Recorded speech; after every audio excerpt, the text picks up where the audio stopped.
En ce jour mémorable où nous célébrons dans le monde entier la Journée internationale de la femme, je voudrais joindre ma voix à celle de toutes les femmes à l'échelle mondiale, en particulier celle des femmes de l'espace francophone, pour rendre hommage au combat mené par les pionnières au cours des siècles passés en faveur des droits de la femme.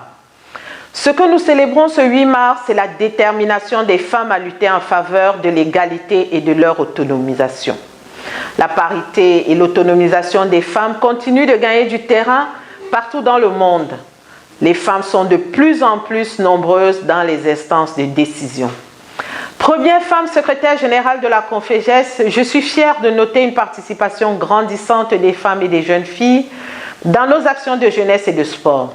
De nombreuses jeunes femmes bénéficient en effet de nos programmes tels que la promotion de l'entrepreneuriat des jeunes, PEPEJ, le développement du sport féminin, le Fonds francophone de préparation olympique, FFPO. Je salue pour cela le groupe de travail Confégesse GTCF pour son engagement en faveur de la femme et de la jeune fille. Depuis sa mise en place en 2000, ce réseau effectue un travail remarquable de plaidoyer en faveur de l'exercice du leadership féminin et de la participation effective des femmes au développement dans l'espace francophone. Merci, cher délégué national jeunesse et sport du GTCF. Toutefois, ces avancées ne doivent pas occulter que nous sommes encore bien loin de l'atteinte de la parité homme-femme dans les activités de jeunesse et de sport. C'est l'occasion pour moi d'inviter nos États et gouvernements membres à redoubler d'efforts en faveur de la parité, qui est non seulement un droit fondamental, mais aussi un atout incommensurable pour le développement.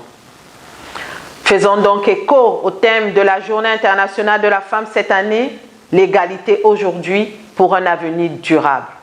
Exploitons de la manière la plus positive les ressources naturelles que sont l'énergie, le talent et la force des femmes d'aujourd'hui. Ces femmes qui sont nos mères, nos sœurs, nos filles, dirigent et participent à d'incroyables initiatives de développement durable dans tous nos États et gouvernements membres. Créons plus d'opportunités pour elles, mettons les moyens afin que demain leur voix soit plus audible. J'en appelle à nous tous, hommes et femmes, à user de nos prérogatives pour réaliser des actions d'accompagnement fortes et soutenues en faveur des droits des femmes. Je reste convaincue que nos efforts concertés permettront de lever un à un tous les obstacles qui freinent l'autonomisation des femmes, dont la présence dans plusieurs secteurs d'activité reste inversement proportionnelle à leur nombre dans la population. Chères femmes des États et gouvernements membres de la Confégesse, chères femmes de notre institution, je vous réitère mes remerciements pour votre engagement sans faille au fonctionnement de la Confégesse et à la réussite de nos divers programmes, actions et activités. Évaluez vos actions dans la diversité de vos fonctions et de vos missions pour une contribution plus remarquable en faveur d'une Confégesse pérenne. Bonne célébration du 8 mars à toutes.